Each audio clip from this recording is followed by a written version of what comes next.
Fallout 3 has a handful of DLCs that all come with their own unique weapons, some useful, others less so, but what if you wanted to use the first weapon you got for the entire DLC? In today's video, we'll be finding out if you can beat Mothership Zeta using only a Shock Baton. After getting born, I chose an appropriate name and assigned our special skills, choosing 9 strength since the Shock Baton is a melee weapon, and 6 endurance for a small increase to my overall health. With that done, I killed the rad roach, chose medicine, melee weapon, and repair, and started running for the vault's entrance, stopping off to give Butch the BB gun so he could save his mother. Stop it! After he had, I left the vault with only a single necessary life taken. Outside the vault, I hit level 2, increasing explosives to 25 and melee weapons to 44, also choosing the Black Widow perk. I then looted Springvale and headed for Megaton to do a couple of things in preparation for the challenge. At Megaton, I convinced Lucas Sims to pay me 500 caps to disarm the bomb, disarmed the bomb, got paid, and hit level 3, increasing lockpick to 20, melee weapons to 50, and science to 19, also choosing the Swift Learner perk.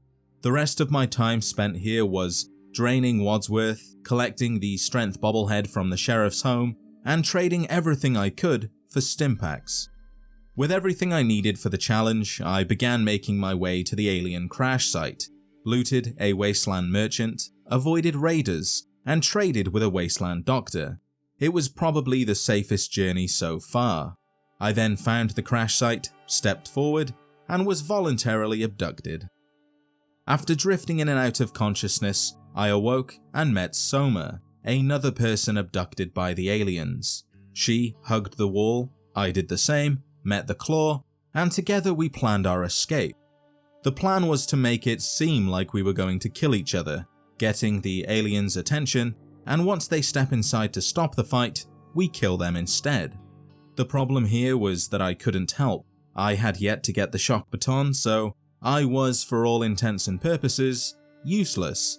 But that didn't stop Soma from trying to kill me. I ran around doing my best to avoid her, and just as Soma predicted, the aliens came, opened the door, and all I had to do now was wait for Soma to kill one of them so I could take their weapon.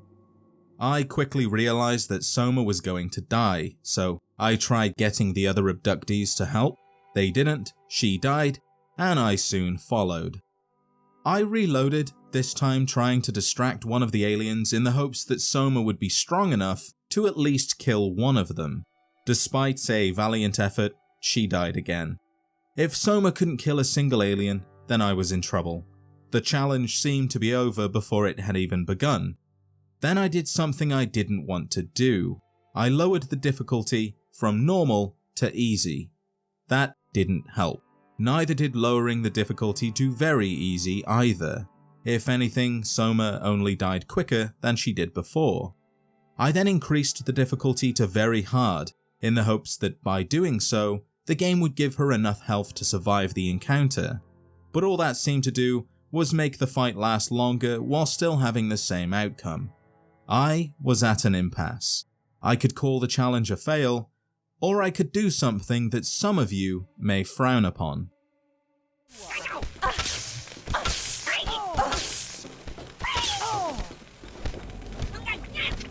Aim for the head. Oh, damn it. Oh, my arm.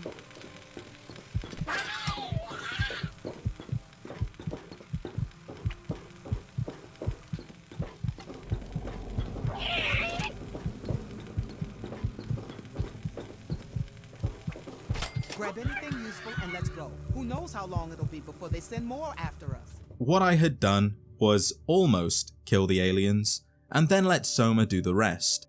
I checked the kill counter, discovered the game didn't count it, but I'm curious to see if you do. Let me know what you think. 2 more aliens then entered. I was almost dead at this point, but by using VATS and my newly acquired Shock Baton, I was able to kill them. I then killed the Rivet City security officer for not helping me earlier, took their armor, healed using the archway, and rescued Sally from her cell. Sally is essentially a child-sized key with a vast knowledge of the mothership, and with her help, I was able to escape the holding cells, killed another alien, collected my earthly possessions, and started following Sally through the steamworks towards the big engine room. That's Sally talk for engineering core. Also, Soma stayed behind so they couldn't sneak up on us. In the steamworks, I went up against a trio of aliens, all wielding shock batons. They weren't really a problem, and this is where I realized just how quickly the shock baton could swing. I couldn't say for certain, but it sure felt like the fastest melee weapon I've ever used. After munching some pre-war food, I went up against my next challenge, aliens with guns. Most of their attacks missed, so I couldn't gauge how difficult they were actually going to be, at least not until the next room, where an alien with a disintegrator almost killed me in 2 shots. I did begin the encounter with half health, but I was not expecting to receive that amount of damage. I healed, attacked, but the alien took it like a sponge to water. The Fallout wiki doesn't mention those wielding disintegrators having more health, so why did they take so much longer to kill? To confuse me even more, the next alien with a disintegrator only took 2 hits to kill. But why? Either way, they were dead, and Sally had some more instructions for me to follow. The rest of the steamworks wasn't too bad. The Guardians I was a little worried about, but I think the electrical effect must do some additional damage as they went down pretty quickly. I healed using another arch, killed a few more aliens, killed a turret, and hit level 4, increasing melee weapons to 67 and choosing the educated perk for more skill points. At the engineering core, Sally explained that the aliens have turned off the Great Glass Elevator, so now we have to go outside and secure a different way to the bridge. But before doing that, we're gonna need the spaceman. Following Sally to the deep freeze, we press a button and discover 4 more abductees, a cowboy, samurai, army medic, and a dead astronaut. Without a second thought, I took his uniform and spoke to Sally. So, in order to open the door to the airlock, I'm going to have to destroy 3 generators, one inside the cryo lab, another inside the hangar bay, and one more inside the robot assembly line. Sounds easy enough. You can also recruit the other survivors to fight alongside you, but that's not part of the challenge, so I went to the cryo lab alone to deal with the first generator. Inside the cryo lab, I pressed a button, defrosted a bunch of ghouls and raiders, killed anything that moved, and destroyed a turret which broke my arm. I healed, then pressed onwards until reaching the autopsy room. I tried opening the door, which didn't work, so I pressed the button, turned the room into a giant icebox, and started swinging. On the other side, I repaired the shock baton and dealt with another large group of aliens, all wielding different weapons. I used a lot of stimpaks during this encounter, more than I probably should have. You'll understand why later. I then found the generator, touched the generator, and destroyed the generator. Back at engineering, Paulson was holding an alien at gunpoint, and the alien must have asked Paulson to shoot him because that's exactly what he did. I then travelled to the other side of the engineering core to the hangar bay. Inside, I fought my way through a meek amount of aliens and found myself overlooking the hangar. At the centre was the alien craft we saw before getting abducted, although now it was floating over a very large hole. Typically, you would use the pylons surrounding the craft to kill any alien standing too close. I couldn't do that, so after setting off the alarm, I went back downstairs with my trusty baton to deal with the aliens. I have no idea why, but for some reason, most of the aliens had huddled together like weird little space penguins. My only thought during this was how satisfying it would have been to use the pylon and kill them all at once. Through it all, I was victorious, barely. I also hit level 5, increasing melee weapons to 85 and choosing the Little Leaguer perk. With the invading horde vanquished, I destroyed the second generator and returned to the engineering core, heading straight for the robot assembly line and the third generator. Just as the aliens wielding disintegrators dealt an unholy amount of damage but only required a few hits to kill, mostly, the robotic guardians were the same, but throw in a few turrets that are out of reach and you've got everything you need for a bad time. In order to progress here, you have to interact with the side panel of the assembly line, overload the machine, and force it to explode. As usual, things sound much easier than they really are. After trying again, immediately getting crippled and using my last stim pack, that's right, I had already used 45 stim packs. I don't remember using that many, but the game doesn't lie. With a depleted first aid kit, I ran for the access panel, overloaded the assembly line, and was knocked over. I was helpless here. All I could do was watch while the turrets finished me off. Reloading yet again, I went for the panel, lost health, retreated, and waited for the Guardian to come to me. After it had, I killed it, did my best to dodge the turrets, got crippled, tampered with the assembly line, got thrown across the room and crippled some more, and got up before the turrets could kill me.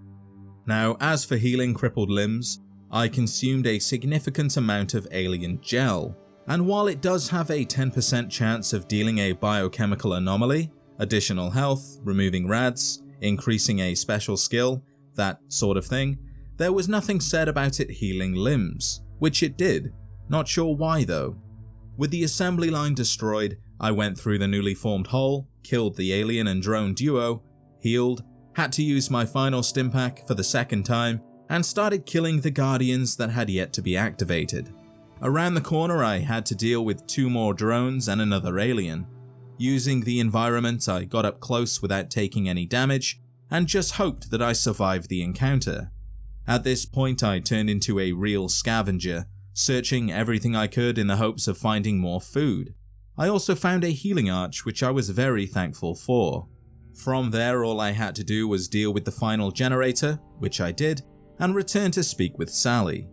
Upon entering the engineering core, I discovered that aliens were trying to reclaim this part of the ship.